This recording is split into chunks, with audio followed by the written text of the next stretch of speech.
ముఖ్యమంత్రి గారు లేస్తే ముఖ్యమంత్రి గారు చారిత్రాత్మకమైన పద్ధతుల్లో ప్రత్యేక శాసనసభ సమావేశాలు ఏదో పెడుతున్నారు అని చెప్పి పొద్దున్నే కేబినెట్ బడ్జెట్ సమావేశాలకు చేస్తారు కదా సార్, అట్లా బడ్జెట్ ముందు ఒక కేబినెట్ పెట్టి వెంటనే తీసుకొస్తే మేమేమనుకున్నాం సార్ అంటే నిజంగా కూడా ఈ ప్రత్యేక శాసనసభ సమావేశాల్లో 42% రిజర్వేషన్ అమలు చేయడానికి కామారెడ్డి డిక్లరేషన్ లో ఇచ్చిన విధంగా ప్రత్యేకమైన బిల్లు ఏమన్నా తెస్తున్నారేమో, ఆ బిల్లు తెచ్చి వెంటనే శాసనసభలో ఆమోదింపజేసి తద్వారా చట్టబద్ధత కల్పిస్తారేమో అని చెప్పి రాష్ట్ర వ్యాప్తంగా బలహీన వర్గాల సోదరులు కామారెడ్డి డిక్లరేషన్ చూసిన వాళ్ళు ఎదురు చూస్తూ ఉంటారు. కానీ ముఖ్యమంత్రి గారు ఏం చేస్తున్నారు సార్, ఇక్కడ లేచి ఓ 4 పేర్లు చదివి, అధ్యక్ష మీ ప్రభుత్వం మీద ప్రజలకు నమ్మకం లేదు. ఎందుకంటే రేవంత్ రెడ్డి గారు మీరే చెప్పినారు, సమగ్ర కుటుంబ సర్వే జరిగినప్పుడు తమరిచ్చిన ఉపన్యాసమే మొత్తం యూట్యూబ్లో ఉంది, అన్ని టీవీలలో ఉంది. ఏమన్నారు సార్ ఆ రోజు? ఆ ముఖ్యమంత్రి చెప్తాడు సరే, ఎవరు పడితే వాళ్ళు వచ్చి మీ ఇంటికి వచ్చి వివరాలు అడిగితే ఇచ్చేస్తారా, అవలగాలు దివానగాలు ఇచ్చేస్తారా అని మాట్లాడింది రేవంత్ రెడ్డి గారు, మేం కాదు. మీరు చెప్పిన మాటలనే ఎన్యూమరేటర్లకు చూపెట్టి చెప్పినారు, మేము ఇయ్యము మీకు వివరాలు, 57 రకాల వివరాలు అడుగుతున్నారు, ఎట్లిస్తాము మీరే అన్నారు ఆనాడు. ఎవరు పడితే వాళ్ళకి ఇచ్చేస్తామా వివరాలు అని మాట్లాడింది, అదే చూపెట్టి అడిగింది. అధ్యక్ష వాస్తవం ఏంటంటే అధ్యక్ష, సమగ్ర కుటుంబ సర్వే 2014లో జరిగింది. శాంతికుమారి గారు ఉన్నారు, రామకృష్ణారావు గారు ఉన్నారు, సందీప్ కుమార్ సుల్తానియా గారు ఉన్నారు. అప్పుడు ఇదే అధికారులు అధ్యక్ష, అప్పుడెవరు వేరే లేరు. సమగ్ర కుటుంబ survey, I'm saying this on record, I worked as a minister for 9.5 years. Yes, చేసింది మొత్తం ప్రభుత్వ అధికారులే, చేపించింది ప్రభుత్వమే. Yes, it is an official document. అందులో ఖచ్చితంగా మేము ఓపెన్ గా వెబ్సైట్ లోనే పెట్టినాం, అసెంబ్లీలో కాదు, చాటుమాటుకు కాదు, పారదర్శకంగా వెబ్సైట్ పెట్టాం. ఆ వెబ్సైట్ లోంచే పాయల్ శంకర్ గారు తీసుకున్నారు. ఏముంది అధ్యక్ష సమగ్ర, ఒక మాట మీ చేతిలో కూడా అదే ఉంది. ఏముంది అధ్యక్ష అందులో డేటా? తేడా ఏంటంటే కేసీఆర్ గారి ప్రభుత్వానికి కాంగ్రెస్ ప్రభుత్వానికి అధ్యక్ష, సమగ్ర కుటుంబ సర్వేలో పాల్గొన్న కుటుంబాల సంఖ్య 1,03,00,000 కుటుంబాల అధ్యక్ష, 1,03,95,000. మొత్తం పాల్గొన్న ప్రజలు 3,68,00,000.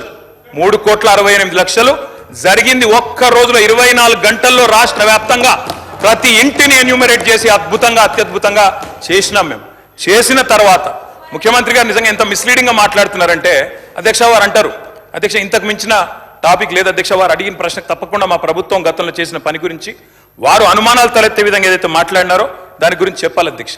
వారు అంటారు అధ్యక్ష బీసీల సంఖ్య అందులో ఎంత అని. ఎస్, ఆనాడు బీసీల సంఖ్య సమగ్ర కుటుంబ సర్వే ప్రకారం 1,85,61,856, 51%.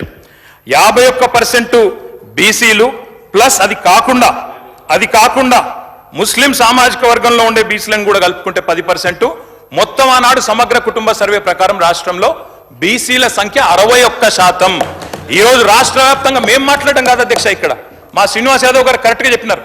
మీ కాంగ్రెస్ పార్టీ ఎమ్మెల్సీ చెప్తున్నాడు బయట, దీన్ని తగలబెట్టండి, ఇంకా గలీజ్గా మాట్లాడింది నా మాట అన్న, తగలబెట్టండి అన్నాడు. దీన్ని తగలబెట్టండి, ఈ నివేదికను తప్పుల తడక అని కాంగ్రెస్ పార్టీ ఎమ్మెల్సీ చెప్తున్నాడు, మేం కాదు. రాష్ట్ర వ్యాప్తంగా బలహీన వర్గాల సంఘాలు చెప్తున్నాయి. ఏమని చెప్తున్నాయి అధ్యక్ష?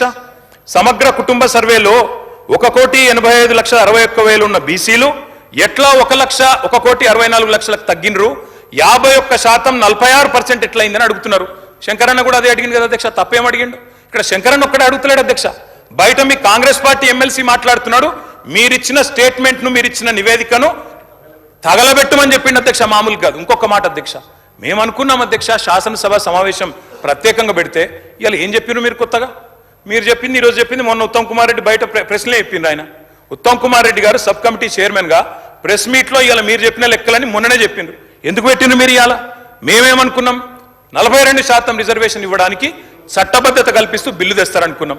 లేదా మీరు చెప్పినట్టు 56% బీసీలుంటే ఆ 56% బీసీలకు బీసీ సప్లాన్ చేస్తారేమో అనుకున్నాం. ఏమీ లేకుండా ఇలా వచ్చి ఒక స్టేట్మెంట్ ఇక్కడ పెట్టి ఏదో సాధించిన చరిత్ర అంటే అధ్యక్ష 5% బీసీ జనాభా